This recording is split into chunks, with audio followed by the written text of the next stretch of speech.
You know those nights that start off completely normal, but by the end of them, you end up questioning everything you thought you knew. It was just after 3 o'clock in the morning when I woke up to the sound of 3 loud knocks, clear as day, coming from my bedroom door. I still can't explain what happened that night, but I'm going to share with you everything I experienced in that student house and what we discovered about the house's history after we moved in. Now, this isn't my usual type of video. I normally talk about crystals and crystal healing or tarot and oracle cards, but this story has been sitting with me for years. I've never shared this publicly before because it's one of those experiences that made me wonder what can linger over time in certain places. But first, we need to go back to the beginning. This was before smartphones, before social media. I was a student starting my first year at a university in a new city. I was living in an old Victorian terrace house with 2 other students. Like a lot of British cities, it was ancient and historic, going back thousands of years to the time of the Romans. More on this later. Now, I'm not going to mention the exact city or the street that this took place on for privacy reasons and to protect anyone who's currently living at this property now.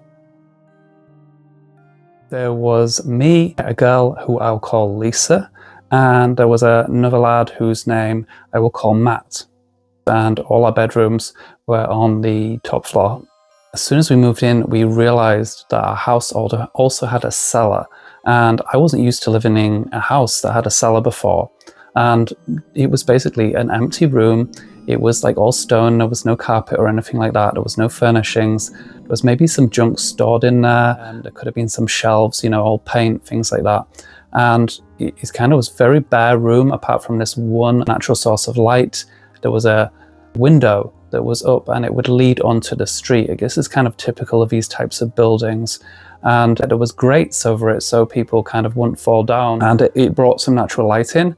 But other than that, you had basically this bare light bulb hanging from a wire in the center of the room. And during that first week, I remember being on my own and we were trying to set up things like gas, electricity, and water. And there was meters for those things that were stored down in the cellar.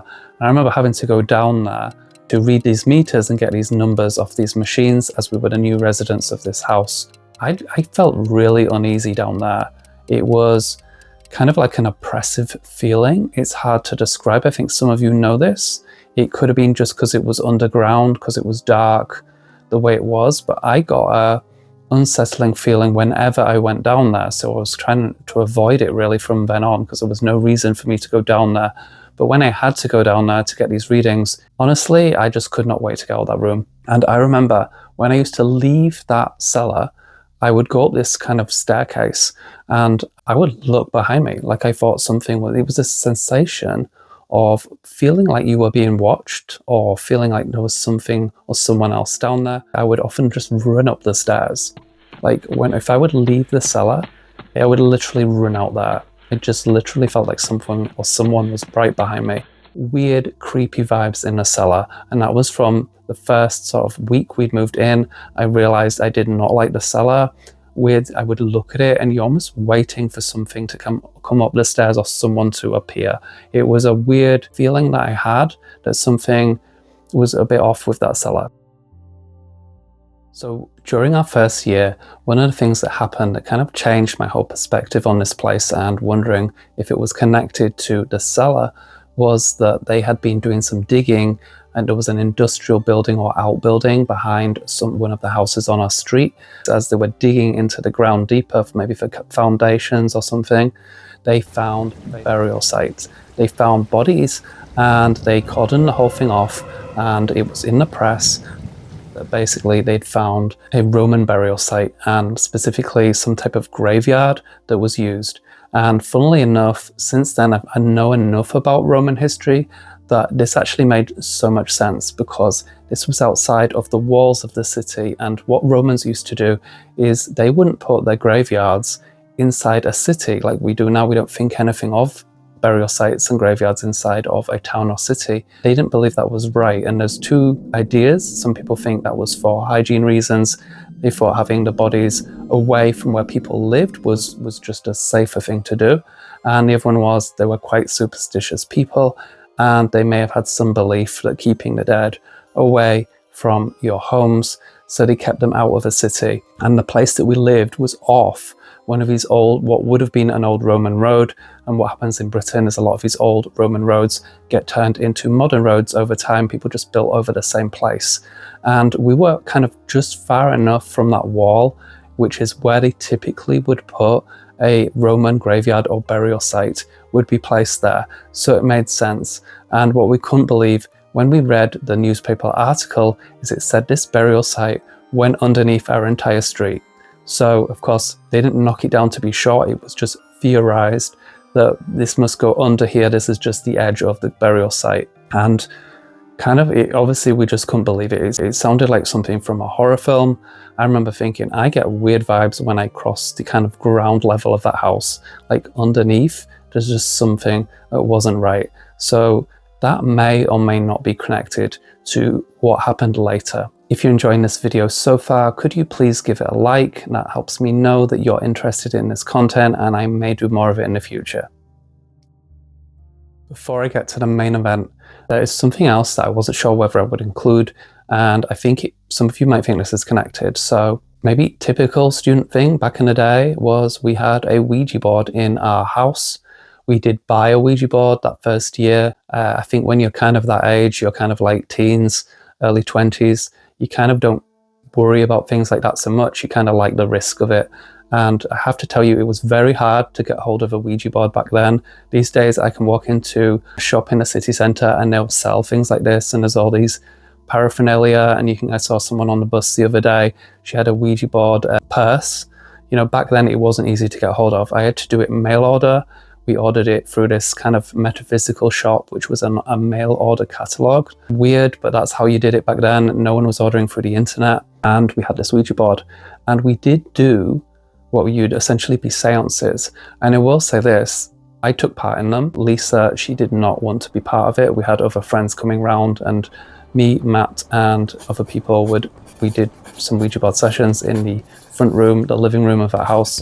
And I will say this, I did it partly because I wasn't sure whether I really believed it was being moved by something else, or if it's moved by us, or whether it was real. I think some of it was curiosity. And I'd say a lot of the time we just got gobbledygook. It was like not making sense. And I don't know why I thought to it. I remember once we did get something that seemed like something could have been there. I can't rule out that someone else was pranking us and moving I believe it's called a planchette around. There was a spirit coming through that claimed to have been someone who died in the city. And I believe we got the name like John. It was like a very generic name. I remember the name because it was so generic. I remember thinking it's just such a typical name for ghosts or British people in the past. John was a very popular name. And I wasn't really sure what I thought to it. We had like there was a leaflet that came with the Ouija board, which told you how to conduct this safely. And there was a procedure that you did. I think we lit a candle before we began. There was a little bit of some words you were supposed to say, and at the end you moved it to goodbye. So we did follow everything. To my knowledge, everything was done the correct way. From what I remember, the book said something like that a Ouija board is not a doorway to the spirit realm. It's more like a phone, and as long as you did everything correctly, there shouldn't be anything lingering around afterwards. It's more of a communication device. Mixed feelings about that. So what happened next could have been related to that. It's hard to tell if someone is kind of pushing it around when you're using these things. It certainly didn't move on its own like in the films. So it was a normal night. I don't remember anything unusual before this event. We'd just gone to bed. We hadn't gone out the night before. There was no event or any discussions or anything that kind of put me in a certain frame of mind. All three of us were in the house because sometimes not everyone was in the house. There was no one staying over, and there was no one else in the house that shouldn't have been in the house. And I'd gone to bed. Around 3 to 4 a.m. in the morning, I was woken up to 3 loud bangs that were on what I believe was my bedroom door. And on that third knock, because I think the first 2 knocks, I was partially in a dream. And then on the third knock, I was like wide awake. And at that point, I was probably the most terrified I have been in my life, and ever since. I was in kind of shock. I remember my heart beating, and just hearing the heartbeat, I had looked at my digital alarm clock and realized what time it was, between 3 to 4 a.m. at some point. At that point, I honestly thought someone was about to burst into my room. And the other thing with this knock is, it wasn't the knock of someone that has a build similar to me or anyone in the house. I remember, if anything, I could have thought it was police. It was such a loud knock that it sounded like someone was like a giant. Like, when I think of it, I think it's like someone whose fist is like 4 times the size of my fist could make that noise. If you live with other people, you know if someone knocks, you can usually tell who is knocking because of their physicality. And whoever this would have been or could have made this noise, they would have to be someone extremely strong and extremely big. And at this point, I was just laid there waiting for someone to come into my room. I couldn't understand what else it would be. Then realized nothing else was happening. I realized at the time of the morning that this was going on, that I could hear a pin drop. Meaning, I was listening because I thought, well, someone must be at my door. And as I was listening, it was just nothing. And I was there thinking, if that's a housemate, because the other thing I thought of is Matt or someone else pranking me. I remember thinking, well, if they're out there and playing a joke on me, I'll hear the floorboards movement carpet. So I was listening intently at this point, because now we're like getting on, nothing's happening. There was nothing. There was no sound, and I knew by the silence and the time in the morning that there was no one there, but yet something had knocked on my door. And my brain was going like crazy. I remember at the time trying to explain it away in my head. Like I said, I did consider another person in the house. I know it was no one else in the house. They didn't have the physicality to hit the door like that. There was no one creeping around. No one came into the house or tried the doorknob, anything like that. Then I started to think pipes. I started to come up with all these scenarios of what could have created that noise. And I even started to wonder, had they come from next door? But the noise was very clearly inside our house. It wasn't a next door noise. And also I could tell it was the sound of someone hitting wood. And I could also tell by the direction of it that it was from my bedroom. After a while, realizing nothing was happening and I wasn't kind of in a way threatened, I didn't dare get up. I didn't dare answer the door. I was in such fear that I was too scared to open the door, and I didn't even get out of my bed. So I remember at the time, once I'd calmed down, once my heart had stopped beating, I thought, I'll ask them tomorrow about this because they must have heard the noise as well. And I managed to fall back to sleep eventually. So in the morning, I asked Lisa and Matt about this, thinking they must have heard this as well. And what shocked me was they had no idea what I was talking about. They said that they didn't hear this noise, and I was like, there's no way you could not hear that noise. This wasn't just like tapping or just a normal knock, like you knock on someone's door.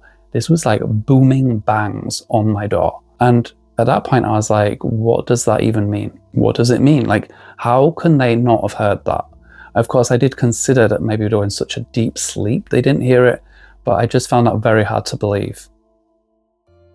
So what do I think now after all these years? To be honest, I feel like with me having this kind of fear of that cellar and the sensation of something behind me, threatening sensation of something watching me or following me up the stairs, it kind of fits that kind of pattern. So in my head, I felt like something from the cellar possibly had been following me, and it had maybe caused this knocking on my door. The only thing I couldn't explain with that is how no one else could have heard it. So the other thing, obviously at this point, we had the knowledge that our house and the entire street has been built on a Roman burial site. And of course, I do wonder, is that related to it? Is that what was in the cellar? Could the excavations have somehow disturbed something? I don't really know what I think about spirits living in graveyards. It doesn't make a lot of sense to me. I also do get the concept of disturbing someone's grave could upset a spirit. I do think that makes a bit more sense to me. The other thing, I know some of you will think it had something to do with the Ouija board, and I can't rule that out. It's a possibility that something came through, perhaps we'd called on something and it lingered around. I don't remember using the Ouija board just before that event or any time near it, but it is possible that I did and I just don't remember. I'm not sure what I think about that. Maybe a combination of the two things could be connected. Something was kind of pulled in from these graves that were under the street through using the Ouija board, through doing a seance. Do you think that is possible? I think, you know, it makes metaphysical sense, but I'm not sure. Obviously now I know a lot more about these types of things. So one thing I have considered, and I wonder if you think this could be too, even though it felt like it was something there as a person, I wonder if this could have actually been something called residual energy. And that would explain to me why no one else heard the noise, meaning if it was like a poltergeist thing where it's physically affecting our physical world, I would have thought everyone could have heard that. But with only me hearing it, I wonder if I was hearing a knock of something from the past replaying in the house and unrelated maybe even to the excavation site. Was it residual energy? You know, like I say, an event that happened in the past, some argument between people, someone knocking on the door, something that there isn't a spirit there anymore, but it's replaying in the house, and I'd somehow tuned into that at that moment. I will say this, so after this happened, there was nothing else to that level that I can remember. So I did not hear knocking again on my door. It never happened again. It's never happened in any house I've lived. I've never heard a noise that loud on a door and for there to be no one there. I don't remember any other events after that first year that bothered me as much as that, and anything that falls under the possibility of like a haunting. So it tended to all happen around that time, and it was around the time of the excavations when they initially happened. To be clear, nothing followed me from that house. Whatever it was didn't continue to bother me. There was nothing clairvoyant in this experience, but since then I've had some experiences where I've seen things, and my kind of gut feeling on this is perhaps these experiences I had are to do with curiosity, of something aware of me, maybe my interests and things that I'm into, and kind of come around you when they sense your energy is different to other people. So I wonder if back then that could have been a spirit kind of interested in me. Whatever it was, that experience has stuck with me my whole life. It is very vivid, specifically the noise and the level of fear that I had after the event, which was while I was laid in bed. I can't explain it, and I've tried to use various scientific logical explanations for the noise, but none of them fit. I don't think I imagined it. I don't believe I dreamt it. I would be curious if you do have any alternative explanations for what could have happened to me. I'm also interested in those of you that are more interested in spirits, mediumship and hauntings, paranormal events, what you think caused that, why you think it happened. This is before I understood about space clearing and energies that I do now, and protection, psychic protection. So I think had I had that knowledge back then, I actually think the entire thing may never have happened. So if I had been cleansing the house, if I had cleansed that cellar, I actually wonder if any of it would have took place. So I'd love to know in the comments what you think it was. Maybe you've had an experience like this yourself, or something you'd like to share in the comments below, because I think we all like reading other people's experiences. And also, if you are interested or have had other experiences I might want to share online at some point. So if you are interested in that, let me know as well in the comments, and I may do another video like this in the future.